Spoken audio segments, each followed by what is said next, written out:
Hello दोस्तों, welcome back to new video. तो दोस्तों, आज की वीडियो जो है वो स्पेशल फॉर्मेट पर बनाई जा रही है और इसमें आप लोगों की राय लेनी काफ़ी इम्पोर्टेंट बन जाएगी, क्योंकि आप लोगों को पता ही है कि कोई एक युवा फ्रेशर इंतज़ार करता है कि किसी न किसी डिपार्टमेंट में जो लगे हुए कर्मचारी होते हैं वो रिटायर्ड होंगे और रिटायर्ड होने के बाद उन्हें सेवाएं करने का मौका मिलेगा। जो फ्रेशर युवा होते हैं जिन्होंने डिग्री डिप्लोमे करके बैठे हुए हैं, क्लास 1 से लेकर क्लास 4 तक की मैं बात कर रहा हूँ भर्तियों की। तो इसमें आज की वीडियो जो निकल कर आई हुई है, जो न्यूज़ निकल कर आई हुई है, वो यह है कि रिटायर्ड कैंडिडेट्स जो होते हैं, रिटायर्ड कर्मचारी, उनको फिर से यहाँ पर सेवाएं देने का मौका मिल रहा है।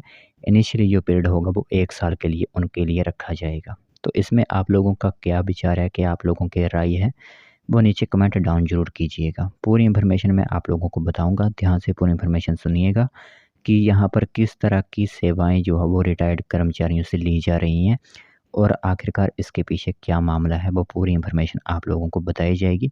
बाकी इन्फॉर्मेशन सुनने के बाद इसमें आपकी क्या राय है, वो भी कमेंट डाउन ज़रूर कीजिए कि यहाँ पर रिटायर्ड कर्मचारियों को रखने का क्या मतलब है, जिसमें कि फ्रेशर्स युवाओं को मौका नहीं मिल रहा है। तो चलिए फिर बिना वजह ज़ाया किए हुए जो इन्फॉर्मेशन आई हुई है, वो आप लोगों को बताते हैं। तो दोस्तों, देख सकते हो नोटिफिकेशन आप सभी लोगों की मोबाइल स्क्रीन पर इस टाइम दिख रही होगी। 2 न्यूज़पेपर में जो नोटिफिकेशन आई हुई थी, तो मैंने सोचा कि आप लोगों के लिए एक पीडीएफ ही तैयार कर लिया जाए।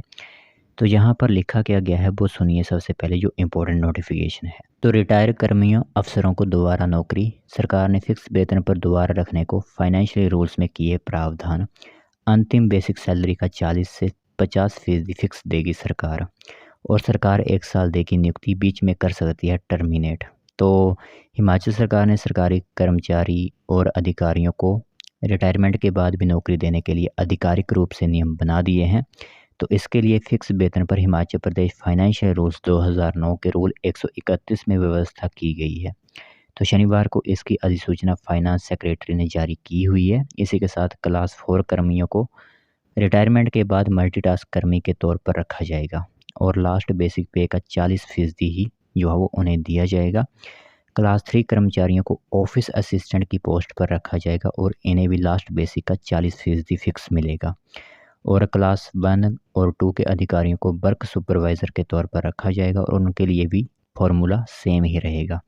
डॉक्टर, इंजीनियर और प्रशासनिक सेवाओं वाले लोगों को बतौर कंसल्टेंट रखा जाएगा और इन्हें लास्ट बेसिक का 50% दिया जाएगा।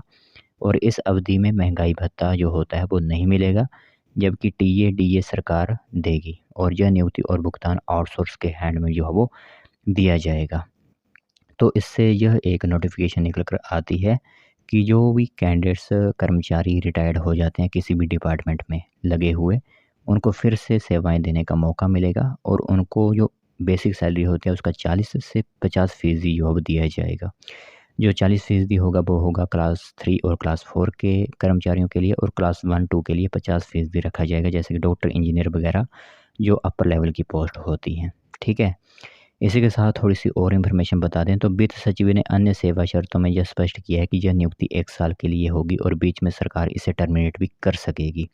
तो इस अवधि के दौरान आउटसोर्स कर्मचारी को मिलने वाली छुट्टियां ही मिलेंगी। ऐसे कर्मचारियों को कोई मेडिकल फैसिलिटी नहीं दी जाएगी, क्योंकि पेंशनर्स के तौर पर यह पहले ही कवर होंगे। तो जिन अधिकारियों के पास सरकारी सेवा के दौरान सरकारी घर होंगे, वे इसे आगे भी रिटेन कर सकेंगे। तो ऐसी सेवाओं को 15 दिन का नोटिस देकर सरकार कभी भी समाप्त जो होती है वो कर सकती है। एक हिसाब से आउटसोर्स पर रखा जाएगा। तो फिर से सुन लीजिए, यहाँ पर हिमाचल में सेवानिवृत्त कर्मचारियों को फिर मिलेगी नौकरी। क्लास 1 से लेकर क्लास 4 तक ली जाएंगी सेवाएं। अधिकारी कर्मचारियों को मूल वेतन का 40% व विशेष श्रेणी को 50% यहाँ पर वेतन मिलेगा और इसी के साथ नहीं मिलेगा डीए। 1 वर्ष तक ली जाएंगी सेवाएं। तो जो भी यहाँ पर रिटायर्ड हुए होते हैं कर्मचारी, उनको पुनः यहाँ पर रोज़गार देने का निर्णय लिया गया है। तो क्लास 1 से लेकर क्लास 4 तक होंगी, जिसके अंदर काफ़ी वैकेंसीज़ आ जाती हैं। एग्ज़ाम्पल के लिए अगर क्लास 4 में बिजली विभाग के अंदर जो टीममेट हेल्पर होते हैं, वो भी फिर से जो है वो उन्हें रखा जा सकता है, अगर स्टाफ की नीड होती है तो। ठीक है, यह बात है एक हिसाब से। अब इसमें आप लोगों का क्या राय है, जो फ्रेशर युवा होते हैं, वो नीचे कमेंट डाउन ज़रूर कीजिए।